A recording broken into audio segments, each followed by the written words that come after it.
नमस्कार दोस्तों, आप सभी का हमारे चैनल पर स्वागत करता हूं। दोस्तों, स्वामी विवेकानंद एक ऐसा नाम है जिन्होंने न सिर्फ पश्चिमी दुनिया में भारतीय दर्शन के वेदांत और योग का सूत्रपात किया, बल्कि उन्होंने अपने श्रेष्ठ विचारों को एक समान रूप से सबसे गरीब और मध्यम स्तर वाले लोगों के सामने प्रस्तुत भी किया है।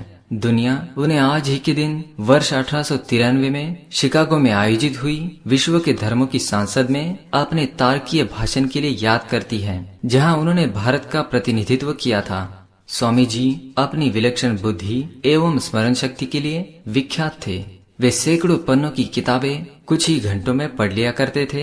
ये सही है कि स्वामी जी की बुद्धि बचपन से ही अन्य बच्चों की तुलना में प्राकृतिक रूप से अधिक कुशाग्र थी, लेकिन अपने मस्तिष्क को अधिक कुशाग्र बनाने के लिए स्वामी जी ने अभ्यास किया था।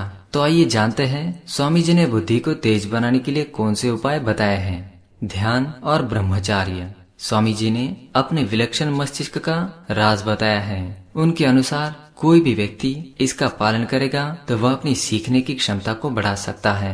स्वामी जी के अनुसार ध्यान और ब्रह्मचर्य का पालन कर हम अपने मस्तिष्क की क्षमता को बढ़ा सकते हैं। ध्यान करने से मन को नियंत्रित किया जा सकता है। स्वामी विवेकानंद ने बताया कि एक अनियंत्रित मन हमें जीवन में नकारात्मकता की ओर ले जाता है और एक नियंत्रित मन हमें इस नकारात्मकता से बचाता है और हमें इस तरह के विचारों से मुक्ति दिलाता है। उन्होंने इस विचार को प्रसारित किया कि आत्म जागरूकता एक मन को नियंत्रित करने का सबसे अच्छा तरीका है। इच्छा शक्ति और दृढ़ संकल्प भी मन को भटकने से रोक सकते हैं। हालांकि उनके उपदेश चेतावनी से परिपूर्ण है, क्योंकि उनके अनुसार मन को नियंत्रण में रखने के लिए एक ही विचार की बार बार साधना करें। मन को नियंत्रित करने की साधना दिन में 2 बार विशेष रूप से सुबह और शाम के समय ही की जानी चाहिए, क्योंकि ये दिन के सबसे शांत प्रहर है। उनका मानना था कि इससे मन में होने वाले उतार चढ़ाव में कमी आएगी। मन को नियंत्रित करने के बारे में स्वामी जी ने कहा था कि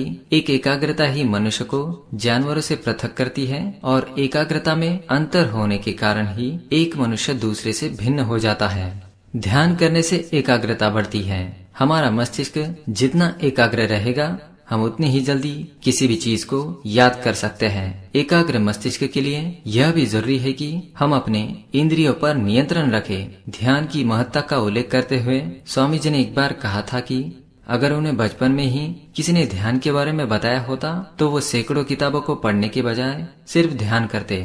ब्रह्मचर्य का पालन कैसे करें। स्वामी जी ने ब्रह्मचर्य को भी याददाश्त मजबूत करने में सहायक बताया है। उनके अनुसार अगर कोई सख्ती से ब्रह्मचर्य का पालन करता है तो वो किसी भी चीज को एक बार पढ़कर या सुनकर याद रख सकता है, लेकिन यह ध्यान रखना जरूरी है कि स्वामी जी के ब्रह्मचर्य का अर्थ सिर्फ अपने आप को शारीरिक रूप से काम से दूर रखना नहीं है। अगर आपका मस्तिष्क काम में लिप्त है और आप खुद पर जबरदस्ती ब्रह्मचर्य थोप रहे हैं तो इससे फायदे से अधिक नुकसान होने की संभावना है। अगर आप ब्रह्मचर्य का पालन करना चाहते हैं तो जरूरी है कि आप पहले ध्यान का अभ्यास करें और अपने इंद्रियों को नियंत्रण में कर लें। इसलिए पहले ध्यान कर अपने मन को पहले वश में करें, जिसके बाद आप ब्रह्मचर्य का पालन भी बहुत अच्छी तरह से कर पाएंगे। अंत में ध्यान में रखें, मन को नियंत्रित करना एक दिन का काम नहीं है। इसे वश में करने के लिए आपको कई दिनों तक ध्यान करना चाहिए। तो दोस्तों, ये थी वो बातें जो स्वामी जी ने आपकी सीखने की क्षमता को बढ़ाने के लिए बताई है। इस वीडियो को देखने के लिए आप सभी का धन्यवाद करता हूँ। हमारे चैनल को सब्सक्राइब करें ताकि आप और भी जानकारी वाले वीडियो देख सके। धन्यवाद।